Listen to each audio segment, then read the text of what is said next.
तो प्रचार का अंतिम दिन है और इस वक्त हम मौजूद है इंदौर विधानसभा क्रमांक 1 में, जहां से कांग्रेस प्रत्याशी संजय शुक्ला हमारे साथ जुड़े हुए हैं। संजय जी, आखिरी दिन प्रचार का, एक दिन बाद वोट डलने हैं, क्या माहौल लग रहा है?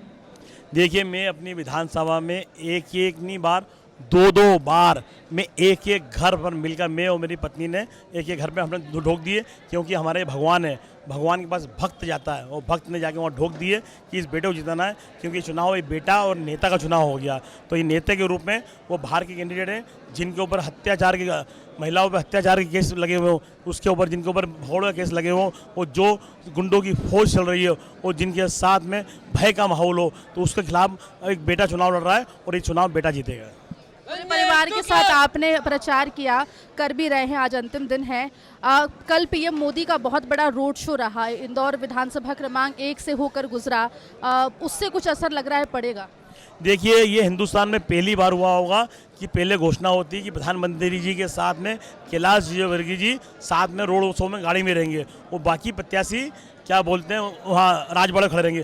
परंतु प्रधानमंत्री जी को मालूम पड़ गया कि जिसके ऊपर महिलाओं का अत्याचार केस चल रहा हो, तो उनने अपनी गाड़ी पे नहीं बिठाया। ये इंदौर के लिए बड़ी शर्म की बात है कि ऐसे कैंडिडेट थे, उनको मोदी जी को बात मिला। मैं मोदी जी को धन्यवाद दूंगा कि उन्होंने ऐसे कैंडिडेट को नहीं बिठाया गाड़ी में। लाखों के मार्जिन से जीतने का दावा कर रहे हैं कैलाश विजयवर्गीय, बीजेपी, आकाश विजयवर्गीय भी जो है वो भी दावा कर रहे हैं कि काफ़ी बड़ी जीत जो है वो साबित होगी। क्या लग रहा है आपको कि क्योंकि बड़ा चेहरा है आपके सामने, बहुत पुराने नेता है, उम्र में भी बड़े हैं, एक्सपीरियंस में भी बड़े हैं, चुनौती थोड़ी लग रही? घमंड तो रावण का नहीं चला है, ये घमंड करते हैं। इस घमंड में इनने सबसे पहले बोला था कि मैं बहुत बड़ा आदमी बन गया हूँ, जनता का हाथ जोड़ने में जाएंगे, तो जनता मुंह तोड़ जवाब देगी। और जो आदमी 1 लाख से वोट जीतने की बात कर रहा था, फिर बोलते मैं 50,000 जीतूंगा, फिर बोलते 25,000 से, अभी आते आते वो 1500 पे आ गए कि मैं 1000-1500 वोट जीतूंगा। अब ये स्थिति होगी, वो चुनाव हार रहे, क्योंकि मेरा परिवार, मेरी माताएं, बहनें, बुजुर्ग, सब लोग मेरे साथ में, दुख हो या सुख हो, या कोरोना काल की बात हो, या विकास की बात हो, या धर्म की बात हो, यात्रा की बात हो, ये संजय शुक्ला बेटा सबके लिए करता रहता है।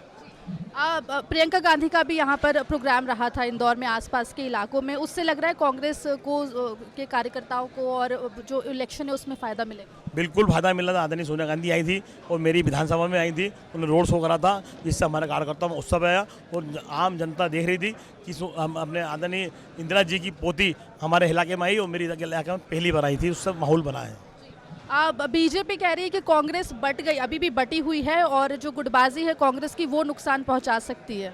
देखिए, ये तो भारतीय जनता बटी हुई है, क्योंकि इनके पास कैंडिडेट नहीं मिल रहे हैं, तो वो मंत्रियों को उतार रहे हैं। राष्ट्रीय महामंत्री 6 मंत्री उतार दिया, तो उनके वहाँ बटी हुई, क्यों उनके वहाँ लड़ाई झगड़ा कितने हो रहे हैं आप खुद देख रहे हैं। परंतु वो जनता को गुमराह कर रहे हैं, जनता समझ गई है, कांग्रेस पार्टी एक है और सब मिलकर चुनाव लड़ रहे हैं।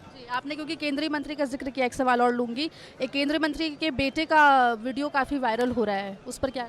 बिल्कुल, देखिए, लाखों करोड़ रुपए लेन देन की बात चल रही है। इसका मतलब केंद्र में भी भ्रष्टाचार हो रहा है और स्टेट में भी हुआ है। तो क्योंकि स्टेट में सरकार कमलनाथ जी के बने 20 साल में इन्होंने भ्रष्टाचार के देश को बर्बाद कर दिया है। प्रदेश कितना मार्जिन रहेगा? 160 सीट जीतेंगी कम से कम। और विधानसभा 1 में मार्जिन?